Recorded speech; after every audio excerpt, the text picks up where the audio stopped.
Okay. All right, we're recording. Hey, everybody, how's it going? This is Tim and Hey, I just Jordan. wanted to, And yep. yeah, go ahead. So, You, yeah, you we started off, man. we were talking yesterday, and I said, hey, we should really talk about this over Zoom live stream because this is stuff everybody needs to know. And been an article floating around a lot. It says, hey, Chase Bank is tightening up lending standards. They're requiring 20% down and a minimum credit score of 700. And Tim and I know that that's not every lender, but I thought it would be helpful if he could explain really how that works so everybody understands it better and can see that, hey, Chase Bank doesn't control the world, US Bank doesn't control the world. They're not all lenders are the same. So yeah, I thought it'd be great Yeah, for us to yeah, get on here and talk about that. right.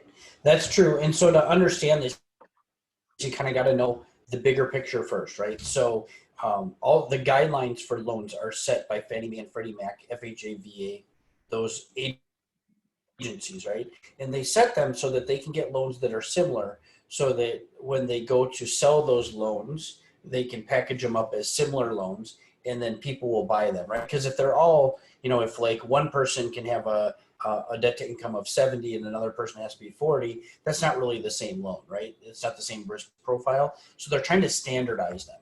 So they set standardized guidelines. And when they do that, that's just the general guidelines. We call them the agency guidelines. Agency guidelines would be the minimum standard every loan has to hit, doesn't matter who you are. So if you're Chase, you have to live by the agency guidelines. Wells Fargo, US Bank, Quicken, we don't get to go around those. Whatever that guideline is the final word. But inside of that, there's a whole nother web, and that's really what people are seeing here. And that's the differences between lenders. Those are called overlays. So it's kind of like if you took a template, a base, and you put a layer on top of it. That layer on top of it is where the banks differ. So if Fannie Mae, for example, says the minimum credit score is 620, Chase could say we're not doing loans at 620, we're going to do them at 700, which is recently actually one of the guidelines that they put out there. So that's obviously very, very restrictive.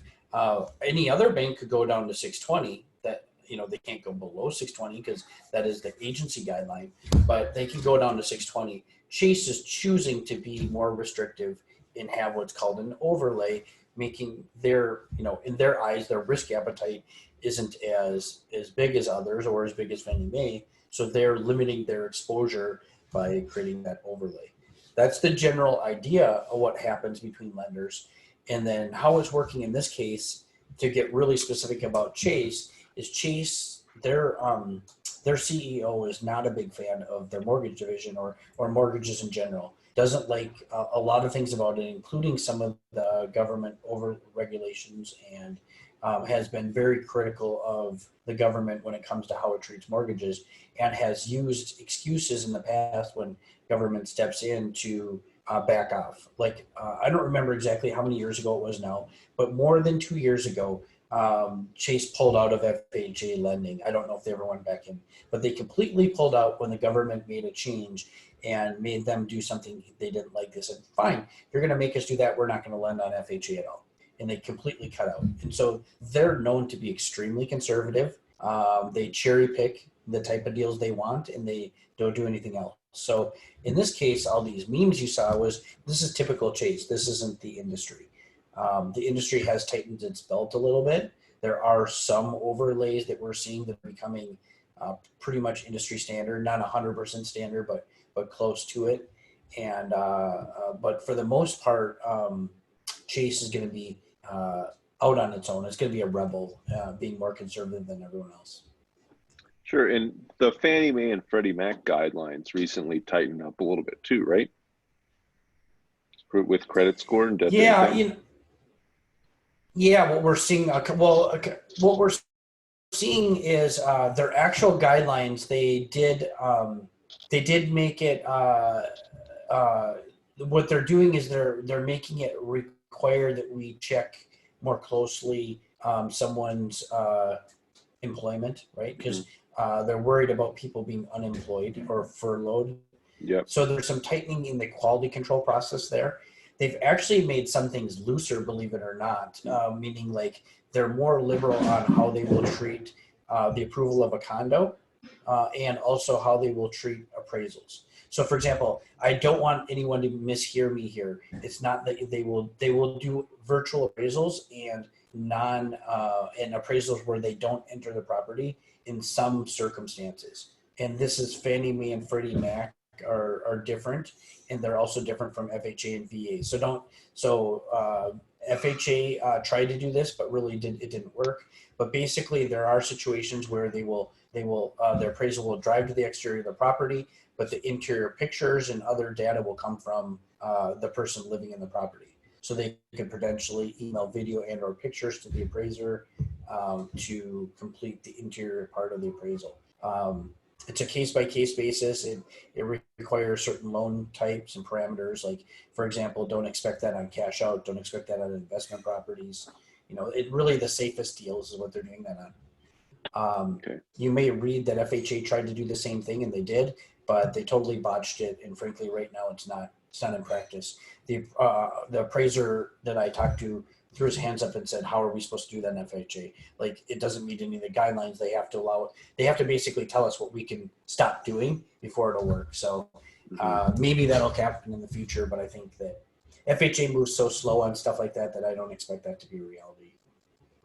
Yeah, we might be out of this. Do you think that some of these lenders are tightening their guidelines because of the forbearance that some of these CARES Acts have given?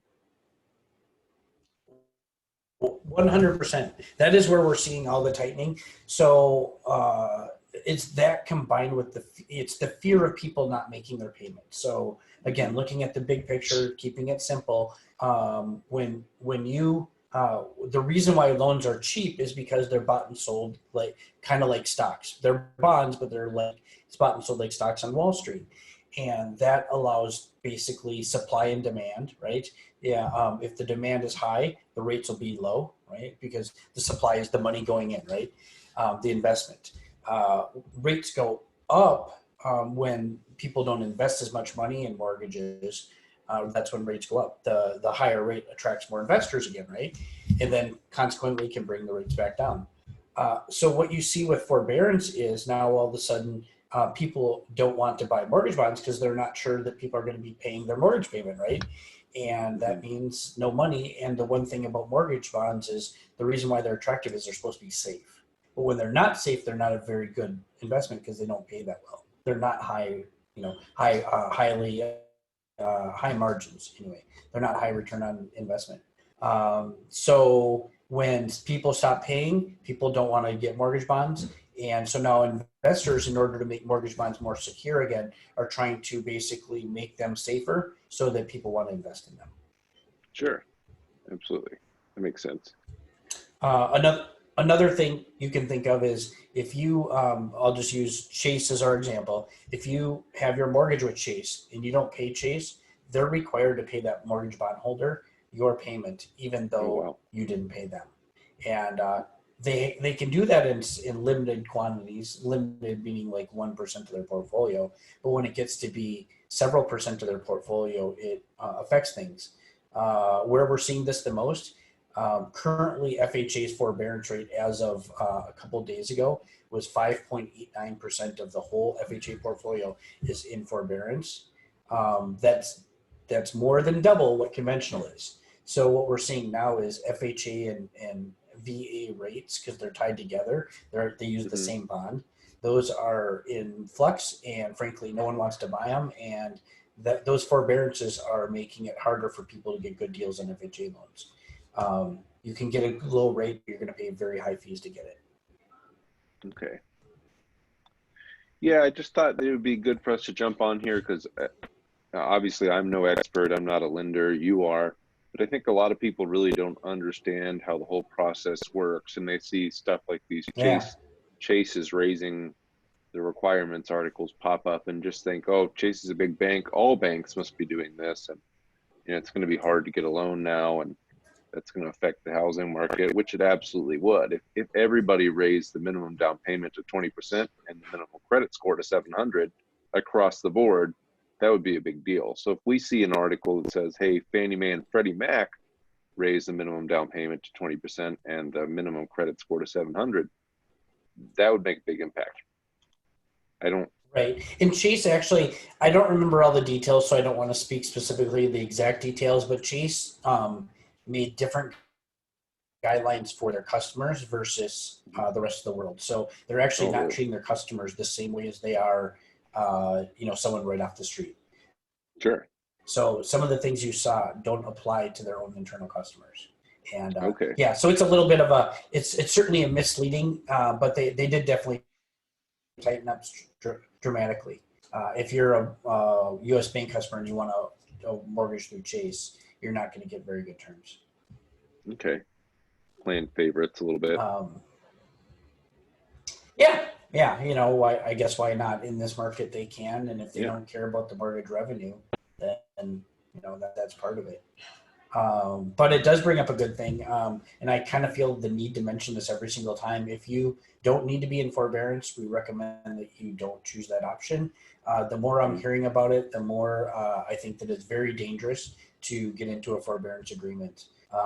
We definitely know that not every lender is going to treat them the same, but that's part of the point. Is sometimes you're going to hear one thing on the phone, but the actual contracts can be different. And if you're not reading the contract, it could be better or worse. I'm hearing both ways, meaning that, like, for example, I know the servicer, but I don't want to mention them by name because I don't want to throw them under the bus. But if you call their call center, the person will tell you that they're going to report negatively to the credit reports.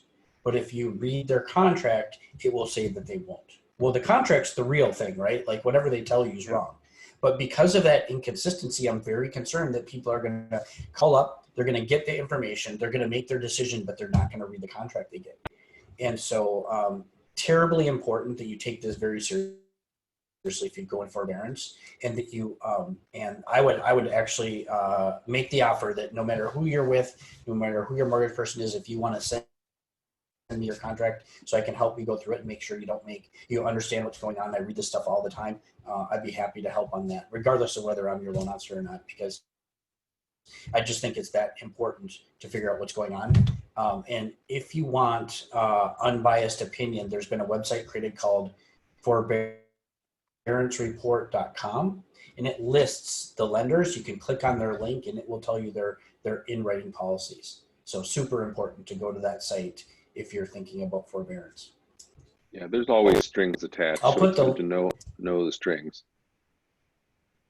I'll put the link in the comments below this post so that people have it. Okay. Awesome. Well, thanks, Tim. I really appreciate your time, man. Yeah. Valuable information for everybody. Again, read the fine print, look into things a little deeper than just reading an article on the internet, because it's not the most accurate information you can get. Right. Yeah, Yeah. absolutely, for sure. All right. Awesome. Well, I think that's probably good for today. And let's, if people have needs, questions, feel free to, put a comment down below and tag Jordan and I, and we'd be happy to help be a resource for you. Awesome. Well, thanks, man. You have a great day. Yep. Thanks. Take it easy. Yeah. Bye.